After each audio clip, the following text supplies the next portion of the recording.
Standing in ruins, covered in ashes. Why, God, oh why do we suffer in life? My heart is in shambles. There's no easy answers, but you aren't surprised. Welcome to day number 19. It's a blessing to be back here in Naim. This is the place where Jesus raised the widow's son. And we're back here in Naim because we're talking about the miracles of our Lord's healing. This is a very small town. In fact, they call this a little town in what they refer to as Little Hermon. Mount Hermon is the tallest mountain here in the very far north.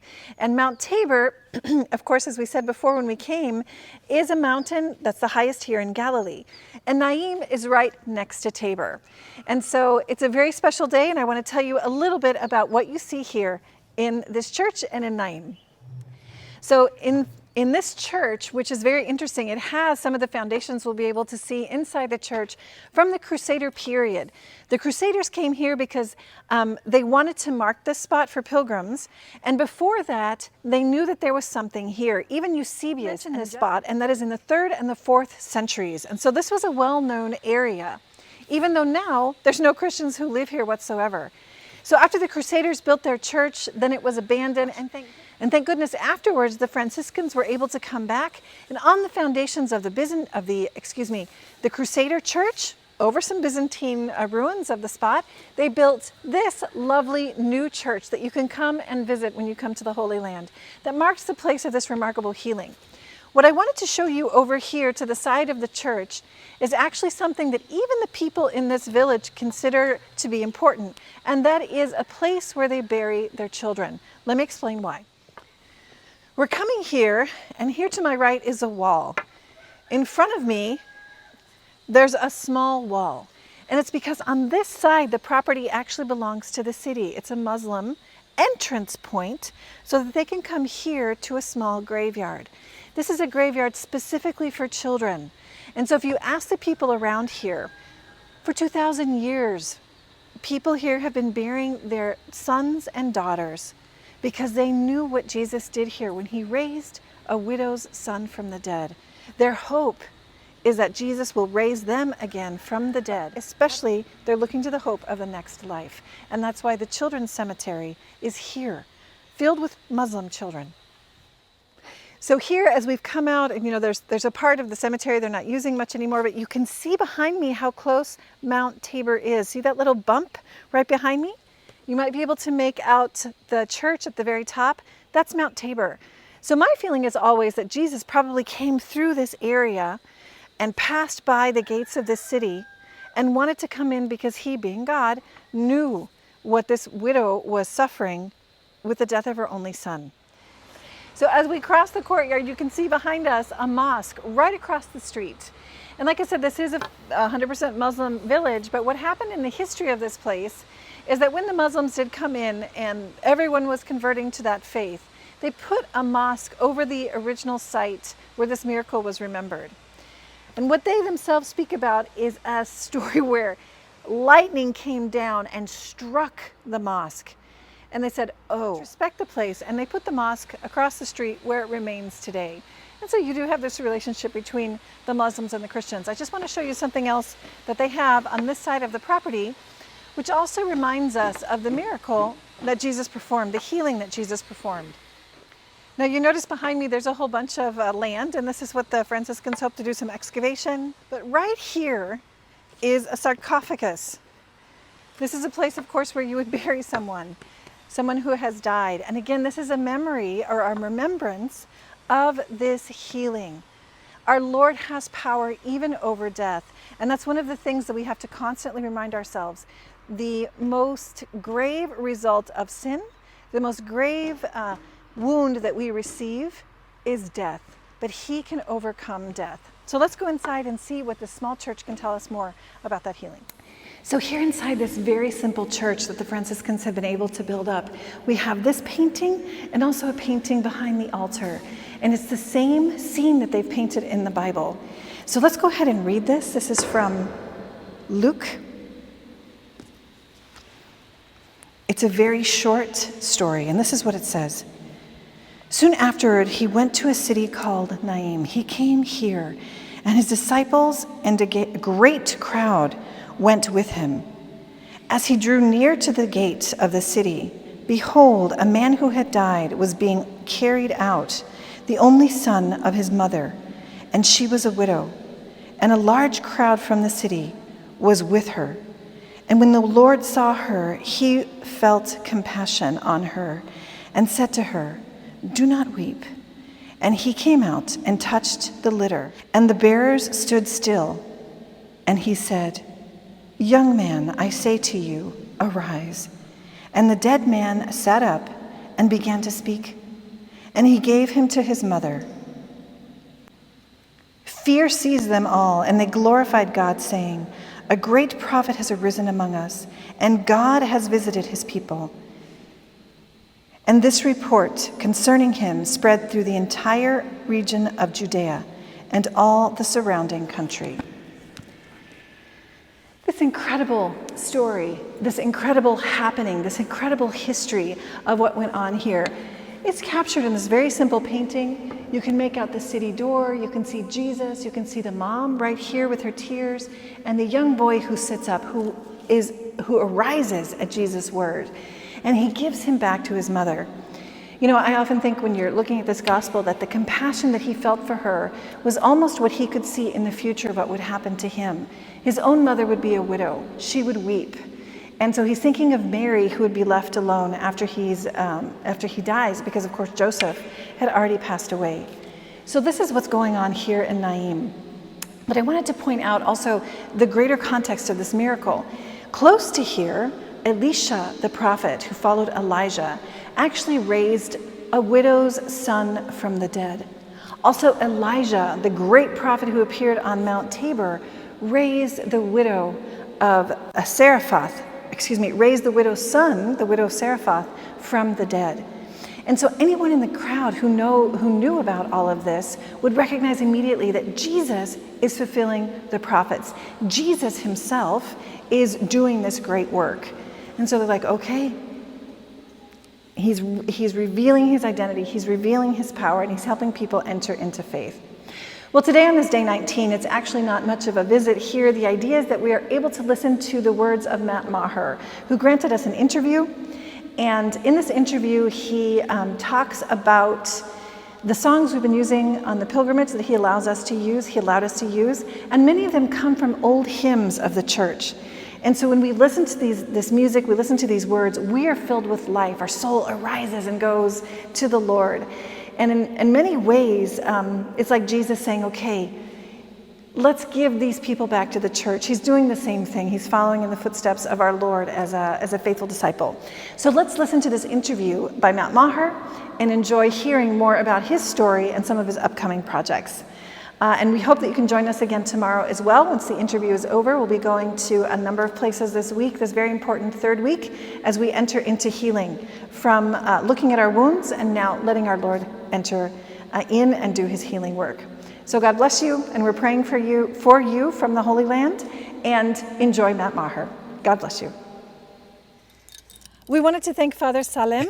He brought a big key. Can you show us the key? Look at this. This is why the Franciscans are so important. They have the key to everything here in the Holy Land. And can you tell us quickly where you're from?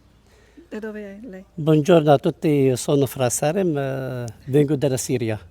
So Father is actually from Syria. He came all the way from Syria. No, he is actually part of the community in Tabor. And since the Middle Ages, I think, the Ottoman period, Naim has been part of the whole monastic community of Mount Tabor. Grazie per tutto. Grazie a voi, shukran. Shukran. Shukran means thank you in Arabic. Thank you again. God bless you. Maher, it is such a blessing to have you with us here. I'm here in Jerusalem right now, and I know that you're in Nashville. Is that correct? Yes, yeah. Well, I've had quite a few pilgrims give me wonderful feedback from the music that we're using for our Healing and Hope pilgrimage through the Holy Land, and they're delighted and are listening to you on a Spotify list, some of the songs that we do have. So thank you for being with us. We have Jesus here and us as the whole vessel, the broken vessel. And of course, with this painting of Pentecost behind us, which is the same artist who did the hemorrhaging woman, who's doing an entire Pentecost room. We have the Holy Spirit with us in this interview. So thank you for joining us. You're welcome. Thanks for having me. Well, I wanted to ask you a little bit about some of the songs we've been using. In particular, sort of the theme song that we chose is Your Love Won't Let Me Down, or Won't Let Me Down. And could you share with us a little bit about how that song came about and what was in your heart? Because with this whole interview, I would love to get to how your own music as an artist, for you is healing, or it has been healing for yourself, for your family and extended family, friends, all of that. And then also how, people have been impacted by those songs and how that also has impacted you as an artist. So we can start with that song, which I just love. It's got a great rhythm. It's just really positive. Well, thank you. I think at the time when I wrote that song, I believe it was the summer of 2016. And as a songwriter, obviously I go back a lot to the Psalms. And one of the things in particular, I think that I was reflecting on a lot was just the nature of suffering in that time, and how the Psalms do a great job of reflecting on and I think declaring God's faithfulness in the midst of suffering. And modern music, I think, sometimes wrestles with the idea of that because it feels countercultural in the sense that it's very human to kind of run to avoid suffering. I mean, nobody likes pain. So, however, the Christian faith is really about how the passion, death, and resurrection of Jesus, it transforms suffering. So you don't have to go looking for it, but if you find yourself in it, it's God is, by His grace, has allowed it to become a means of transformation. And even in the midst of it, because of His suffering, our suffering is recontextualized now in the suffering, death, and resurrection of Jesus. So I think that was kind of the phase I was in. Yes. And so I wrote that song, and I think it's just, writing music, you're always trying to find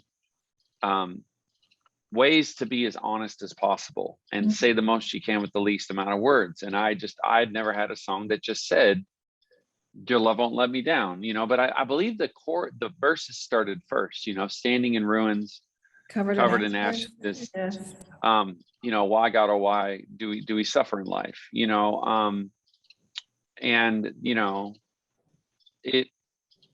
There are moments in life where there's no easy answers, and Christianity is not really a religion about easy answers. Which is probably why silence is such an important part of prayer. So I kind of wrote that. That was sort of the context of, I think I remember I wrote it with a friend of mine, Brian Fowler, and it sort of started with that. And people always ask what comes first, the lyrics or the words, and sometimes it's both, and sometimes it's neither. Sometimes it's an image, like the image behind you.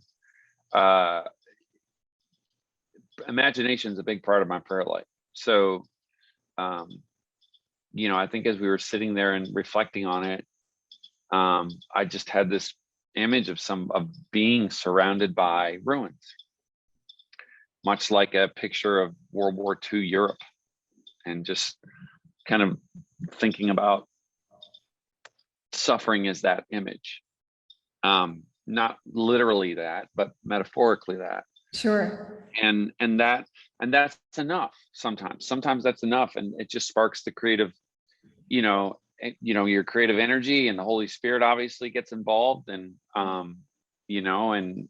then you're sort of off to the races. And That's right. and I think that's how that song got written. Well, one of the things we've used it for is sitting in the ruins that we have in the Holy Land. We've been going to different synagogues all over the Galilee, which it says in the gospel, Jesus went all over the Galilee preaching and healing in their synagogues. And so it's been a blessing to be able to go to these places and do that. And so it's just perfect because you're in ruins and there's ashes. And so it really goes well. And, the whole reflection of the fact that his healing love is what makes us whole, gives us hope. In spite of suffering, sometimes takes away the suffering, but gives us the grace to live through it. So I don't know if that was also maybe one of the inspirations to the song My Deliverer, which I think is much more well known. I mean, that's a really popular song. Of course, we're using it a lot for and we have used it for our reflections in Kursi and in other places where there's been demonic possession, okay, and then the demon is driven out. So of course he's our deliverer. And so I don't know if you can tell us more about that song. Yeah, I think I've definitely experienced that sense of, when God leads you out of something. And in some ways it's like you get led to a new place of freedom and didn't even realize. You turn around and realize, oh wow, I was trapped, or I was really stuck in a narrow way of thinking or feeling about my life or a particular situation. That song was a song I co-wrote with two brothers, Bo and Bear Reinhardt, who at the time were in a band together called Need to Breathe. And they had actually had the start of the song, and they'd kind of had the first verse and the chorus, and I think the second verse to some extent. I think there was like one or two lines that got changed, and then the bridge just sort of came out. And same thing as I was writing, as we were writing, I thought of my son, my oldest son, who at the time I think was 3 years old. And just had this image of him being free. And so it was very much an image. So it was like, and now I'm like a child at night, and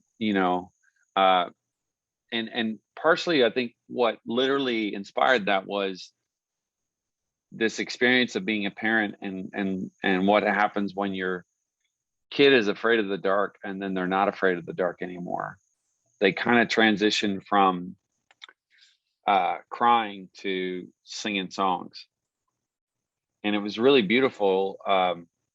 Just this notion that, and not even a notion, just the sense of, as a parent, you experience the peace that they're experiencing in a way, a sliver of it. So, yeah, I mean, that I think that was it. And it was all, but then the whole thing was like stream of consciousness. It just sort of all kind of came out. And I think for me, in a unique way, the song definitely took on a personal dimension while I was recording it, and the process of making that project, Saints and Sinners, for sure. Yes, that's a neat album. I don't know how you say it in the music world, but I love all of the music on that album. You had also put out something where you were asking people to, if they wanted to share their stories of their being delivered in a certain sense. And I believe you shared something in your own life of a real healing. So could you remind us of that, and also tell us a little bit about, I don't know if people actually did share with you. I'm sure some people did. And if there's anything that you'd feel free to share with us, just to encourage us. And it always is very helpful to hear other people's journeys. Sure. I think there were some folks who shared stories of being freed from addiction. There were folks who shared stories of being cured from cancer. I know for me, my experience, the day I wrote that song was the first day I started a treatment. That was a new treatment at the time. It was 2014 that had been developed to treat hepatitis C, and which I had for 27 years. I got it from a blood transfusion when I was a kid, and wow. So in some ways, I was singing that song over my over my own life, which I mean, most of my songs are that. It's stuff that I'm supposed to be singing over my life. And so I started that treatment, and 12 weeks later, I was technically cured. So I'm in remission.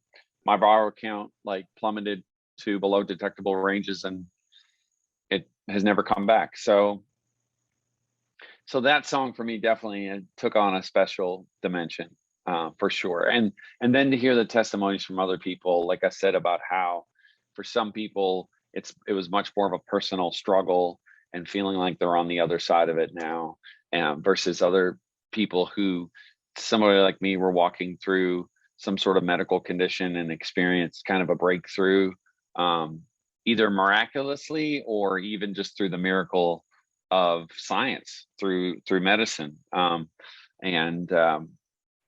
Yeah, so I think that was definitely sort of kind of a special attachment to that song that you don't think of when you're writing it, by the way. Like, it's not like I go, I'm going to write this song and then this is going to happen and this is going to happen and then people are going to sing this and this is going to happen to them. Like, you have no idea about it, when you write a song like this, what it's going to do. So right, it's all about God. He puts it in his whole plan and weaves it all together in a perfect way.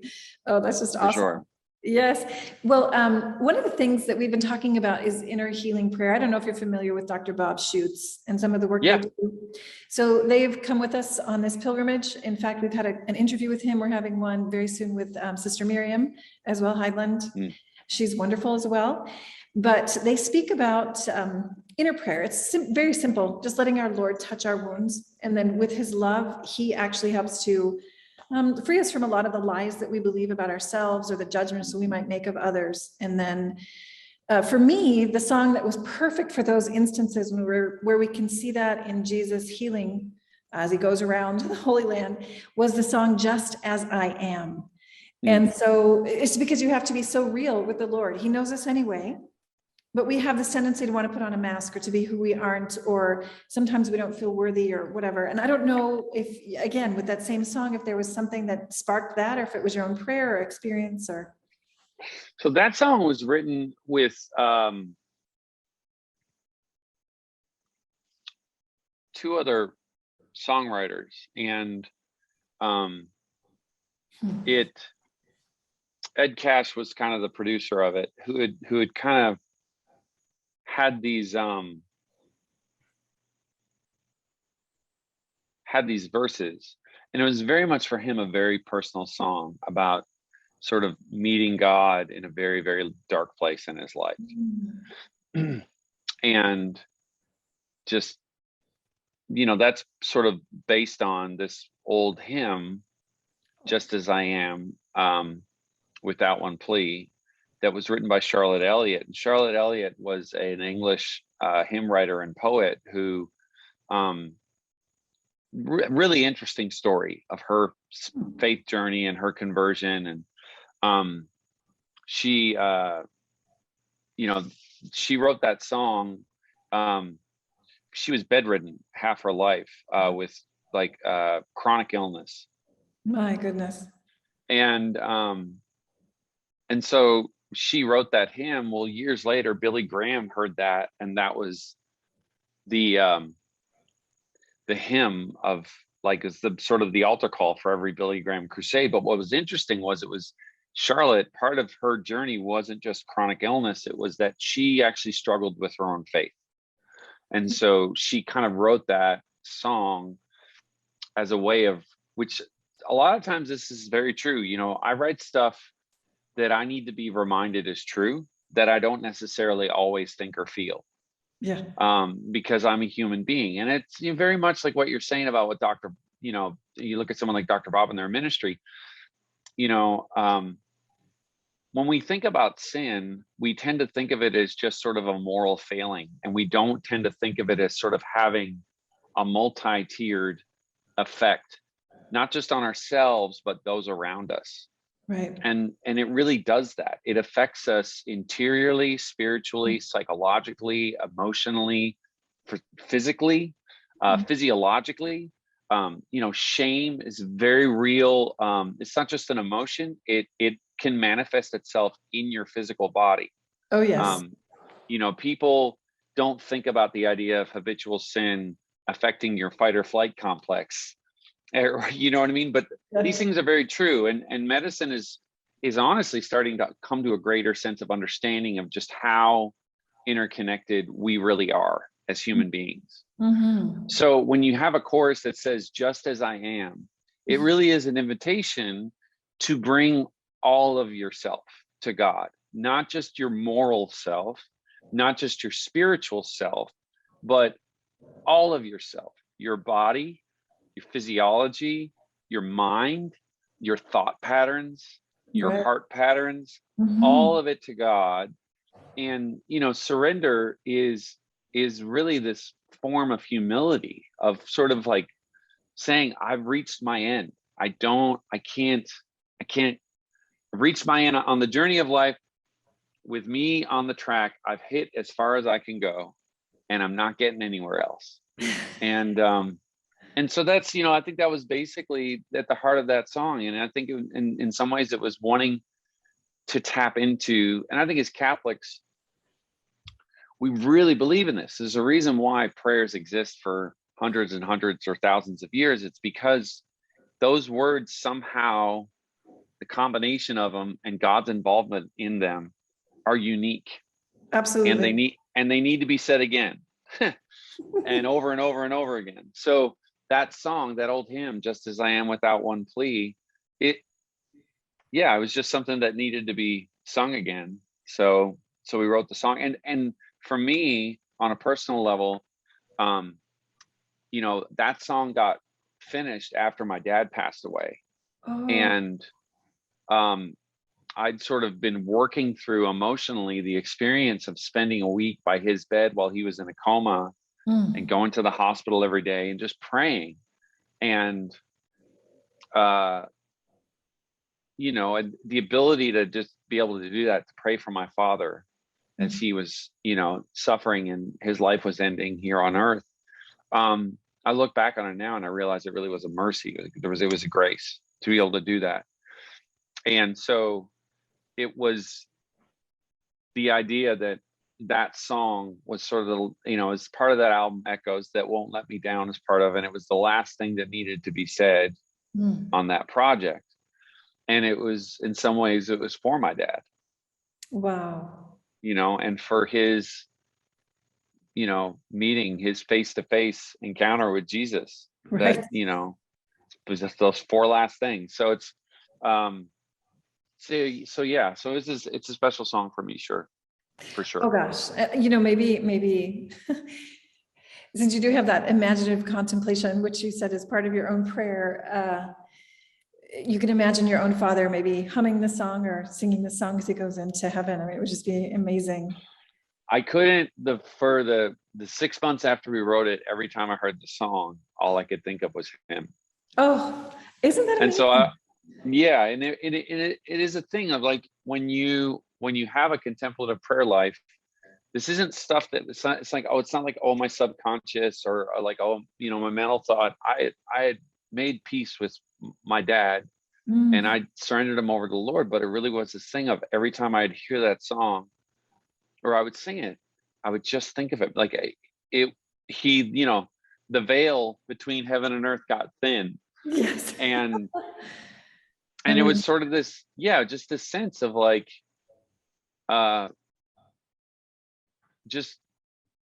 it was a form of intercession in a way, I guess. Beautiful. No, absolutely. I think on both sides, he's supporting you in a certain way and back. But because I know, at least, I'm going through different places in the Holy Land and I'm going down the paths with my pilgrim staff. And these songs are just like going through my mind and in my heart. And that's really I don't know if that's part of what your prayer is like as well. Like you said, it's echo. It's not just by accident that you have that as the title, right, of the project. Yeah, no, it's very intentional. Yes, because these things just echo through your heart. They actually bring you to God constantly and connect, like you said, heaven and earth in a very real way. Yeah. Well, there was another song that I love that we use. Like I said, we've had, the total when the pilgrimage ends, because we still have a couple weeks left. On Saturdays, we have the live adoration from Magdala, from the Sea of Galilee. And we open it up with exposition of the Blessed Sacrament, and people have a Lectio Divina, just a gospel passage to reflect on, and then some reflection questions about their own wounds, as Dr. Bob calls them, the 7 deadly wounds, and then the things we believe about ourselves, whatever. And the song we used to start with is Abide With Me. And I don't know when that was written, but it's the one that we're listening to every Saturday is the one that's with the stringed instruments, which I think gives it there's a richness there that I think corresponds very well with the Blessed Sacrament, but I don't know if that's where you were thinking of it. Again, it's scriptural, but comes straight from John, I suppose, this is where you got that. So so Abide With Me is actually, it's practically a national hymn of England. Well, I did not know that. Wow. No, and I didn't either. I always say that my grandmother was, on my mom's side, was Baptist, and I keep sort of discovering all these Baptist hymns, or these sort of Protestant hymns that I didn't grow up singing. And so that, most hymns, people don't know this, but most hymns are usually born of suffering. The reason why the hymn gets, even It Is Well, Horatio Spafford, who wrote that, lost his wife and children, I believe, on a shipwreck. Oof. Wow, I did not know that. And I think his house had burned down. It was Job level suffering, and he wrote that hymn as a response.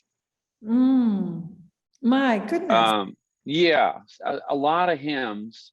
What a Friend We Have in Jesus, written by Joseph Scriven, who was an Irish missionary, was engaged twice. Both times before he was married, his fiancée passed away. His mother was horribly ill. He struggled with depression. It's funny because I think sometimes people hear hymns and they automatically think that they're born out of just like a perfect life, and angels just show up with scrolls with songs written on them. But it's actually the opposite. Most art is born out of this intersection of the collision of the human condition and grace. And so Abide With Me, I believe it was written by the hymn writer is escaping me right now. I'd have to look. I love the second verse of the original hymn. It was Abide With Me, fast falls the eventide. William Henry Monk, and actually Henry Francis Light wrote the lyrics, and William Henry Monk wrote the hymn melody, which was called Eventide, and he developed tuberculosis, which is very common respiratory sort of kind of illnesses back in the day. A lot of people died as a result of that. So he wrote this hymn, basically the lyrics, on his deathbed. Wow. Oh my goodness. And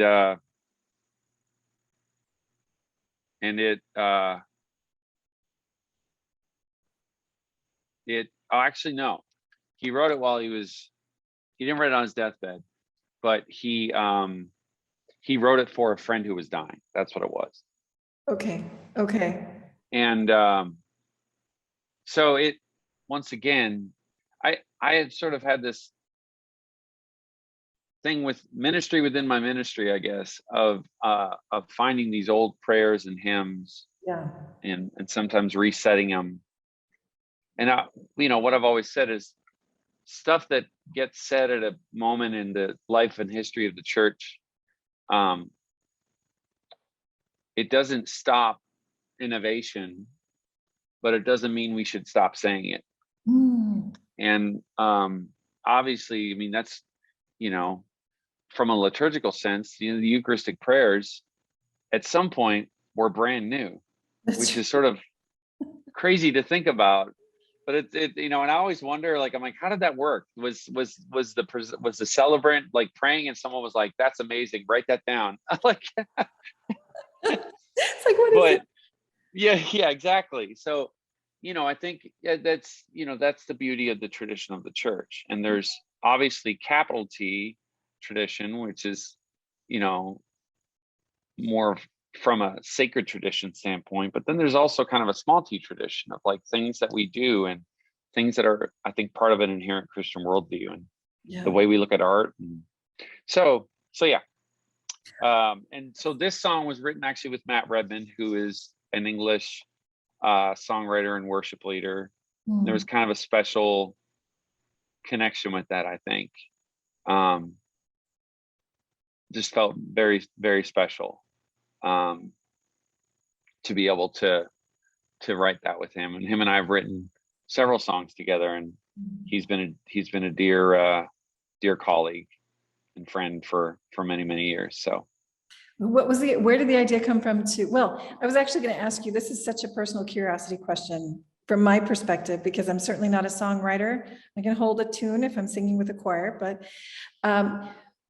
when you perform the same song many different times with different, almost like they're not different rhythms, but different elements that make up the song. Like you might have a different type of choir, different type of instruments, etc. And this one, we're using the stringed instruments, like I said, which gives it that beauty, even in a liturgical sense. Where did that come from? Was this just an initiative that you had, or you wanted to have a certain nuance communicated, or? So I believe what happened was YouTube was actually visiting. So YouTube, a lot of people think of YouTube as just sort of this online platform, but they have several massive creation studios where, people with YouTube channels, once you hit a certain amount of subscribers, you get access to these facilities to make and create content and videos. So I'd reached a certain amount of subscribers, and so they were coming to town and they said, hey, we're going to film performances at X studio. And it was Black River Studios, which is in kind of Music Row area in Nashville. I just, at the time, Abide With Me was my single. So it was the song that was being promoted to radio. And so we talked about capturing that. And I said, I'd love to capture a version of it with just piano and strings. I mean, that's, gorgeous. So I studied theory and composition for 3 to 4 years in college, and 16th century harmony and orchestration. I don't always get to utilize all those assets in every single piece I write or every single song I write.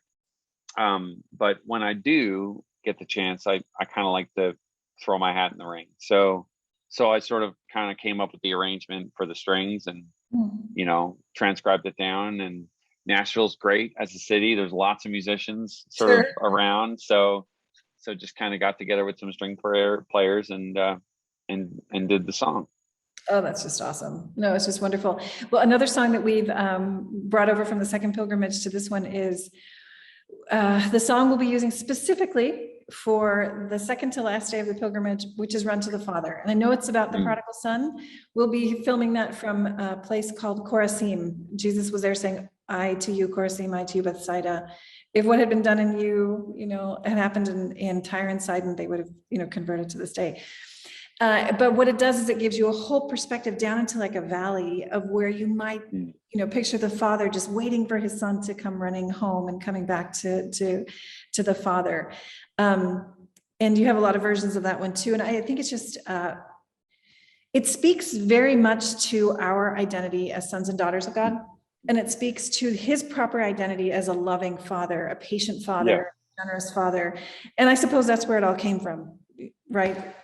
The genesis. Yeah, I mean, the genesis of that song was the artist that I co-wrote it with. Well, I co-wrote it with 2 people. One is a writer, producer named Rand Jackson.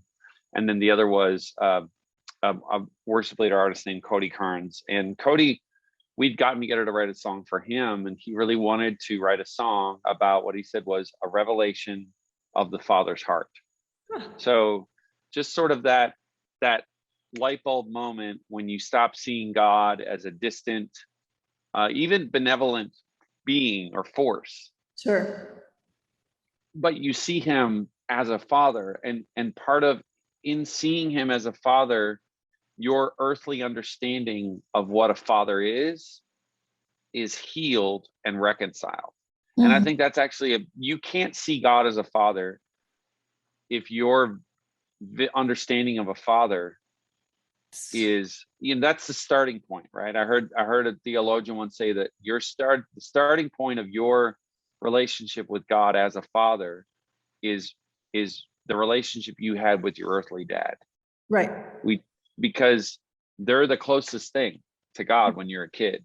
And so what happens is, as we grow and as we mature in life, and ideas about the world change, and ideas about what's the sky made of, what are the trees made of, why are bananas yellow? I mean, all, why does stuff fall if I drop it from my hand? Your understanding of things change, but our understanding of God, for some reason, for some people, it doesn't mature. So I think even for me on a personal level, when I was 21 and I had my conversion, I was still praying. If I'm honest, at 20 years old, I was still praying, now I lay me down to sleep. Oh, yeah. It's what you knew. And it was this realization of, oh, there's this whole side of me that hasn't matured. And as you grow, you start to realize, oh, well, there's no, I'll always be a child to God. But it doesn't mean I can't become a man, but he'll always be my father. And so as a perfect father, he wants me to grow and be the man I'm supposed to be, and be the son I'm supposed to be, and also be the husband I'm supposed to be, and the father I'm supposed to be to my kids. Right. So I think in some ways, the song was about that realization of God never gets tired of me running to him. He just doesn't. His heart doesn't change. His posture doesn't, shift, or somehow it's not like I did this and it's like, all right, you hit the limit, you're done. Exactly. No. So I think that part of again and again, when we wrote that, that felt revolutionary, which is the gospel. The gospel is revolutionary. And so it's, as an artist, it's looking for those moments that feel like you're tapping into that sense of just how unbelievably earth-shattering and how life-changing this truth really is. Oh, absolutely. Well, now we're kind of getting to the end of our time. I wanted to ask you two more questions. One is, if you can't, and you'll get in trouble by your own managers or promoters or whatever, is there any psalm or something, or some gospel passage, or even old hymn that you might be developing into a new release that talks about healing, or talks about, opening your heart to God, or something of that nature, just so we can look forward to something? Wow. I've been working on a whole new record right now. That's awesome. So, been working on it. Well, it's kind of one of those things of like, you look back and realize that God was sort of working in me on it for the past year, really. Wow. And I guess what I'll say, I'll say that there will definitely be songs that are inspired by some of these, like I said, older hymns and songs. And then there's also just new stuff that just was written with new friends, new acquaintances, old friends. I think I'm really excited about this next project because I think it really is a combination of, songs for worship and songs for life. Nice. I mean, you do have a wonderful combination of songs that definitely wouldn't use for worship because they're just so like, blah, but in a certain sense, you can use them for worship, because in your real life, you can worship with, everything, that your joy and your enthusiasm and all that. Yes, absolutely. And I will say that even my kids make an appearance on some of these. So it's just fantastic. Oh, we're looking forward to that. Well, I wanted to ask then finally, since we do have, literally thousands and thousands of people, especially a lot of Spanish speakers following the different pilgrimages here from Magdala right now for Healing and Hope. We're excited for, listening to some of the projects. I know last time you spoke about doing some things in Spanish, but they're going to be following some of your stuff in English too, which I think is great. But they have these songs going in their heart. And we're using them for prayer, and using, in a certain sense, they're wonderful tools to be able to bring us to the healing hands of the Lord so that we can, touch his mantle and let him in to do his work. Is there any advice that you could give to our pilgrims that has helped you in that journey, be it in prayer or be it in being, like you said, open and realistic, or knowing that you can't do it yourself, and as that song says, falling into grace and letting him do the work? Any advice you'd like to give them? I mean, I think what I would say is, I said this 2 nights ago at a gathering. I played some songs and shared a little bit at in Indiana. Humility. I mean, I think one of the most important virtues right now is I would say obedience. And at the heart of obedience is humility. And humility, I think, is just really, really important. I think we kind of live in a day and age. I feel like one of the things, one of the temptations right now that pilgrims would struggle with is just being on a pilgrimage and allowing yourself the space to be on a pilgrimage, like the focus, and to not check in constantly with your life back overseas, or your friends, or what's happening, or the news, or your email, or text messages, or and we're so interconnected right now that we never end up really being anywhere. Yeah. And so the ability just to say, to be obedient to the fact that you're on a pilgrimage, right, is that God has you there. And the secret to obedience, I think, is humility. Humility. It's what was that? In the sense of what focus of humility in that way? Agree with you, because it's foundational. Yeah. I mean, I think there's a God and I'm not them. I'm not him.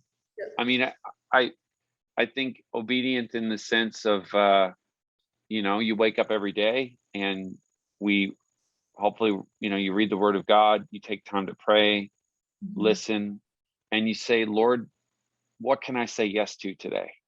Beautiful. And just for the day, not for the big idea or the big plan, but just the little plan of just the day and the next day and the next day. And more in my life, I'm just really trying to do that, is just to say yes to one thing at a time. And I will say, like, the process of making this next project really was that. It was, I've never discerned so much in my life. And not in a big sense. It was just all these, like, this decision, this conversation, this invitation, this idea, just how can I say yes in these small ways and also trust, and that's part of the humility, right? Is that sense of, I think it's a sense of acknowledgement of proportion in the universe. Like, God is who God is and I am who I am, and we're not the same size. We don't have the same thought capacity. We don't have the same emotional capacity. We do it. And so I see that. And because I see that, I want to trust him. And that sense of trust, I think, is that, that little surrender of, okay, I surrender the big worries, the big concerns to you, so that I can be emotionally and spiritually available. Beautiful. to the now, and help me be available to the now tomorrow. And so just those little baby steps. Oh, that is excellent advice. And in that sense, you've touched on something which is so key to healing. We become missionaries of healing. Healing is transmitted. And so when we're living we can't help but just really be transparent of the Lord, and the people around us are also receiving so much of the healing and of the grace that God gives us to be able to be in the here and now, right? So, absolutely. Yeah, you can't give what you don't have. That's right. And he gives us everything. That's so true. Matt, this has been fantastic. We're hoping that perhaps one day in the next couple of years, maybe after World Youth Day, because I suppose, I don't know if you're going to be there. I suppose you're going to try to get out there to Portugal. Lord willing. Yes. Well, perhaps after that, we will have a musical pilgrimage, live pilgrimage, and you can come on out and sing to the Lord in some of these places where he heals people, or where, you know, he rose from the dead, or where he did so many wonderful things. I know you've been here before. I know fr.eamon was happy to have you sing in the atrium at Duke and Altum. And so hopefully one day you can repeat that experience and also gift so many people with the blessings God has given you. I would love to do that. Well, thank you for allowing us to be gifted, at least virtually. And so it's been wonderful. Thank you. Thank you so much. You're so welcome. Okay. And we're praying for you and your project. Now that we know about your project and your kids and everything you're doing out in Nashville and other places of the world from the Holy Land, you can count on that. Thank you so much. All right. God bless you. God bless you. Bye. Thank you so much, Maher. Bye. Your love won't let me down. You always find a way somehow. I know your heart will never walk out. Your love, it won't let me down. Your love, it won't let me down. To all that is for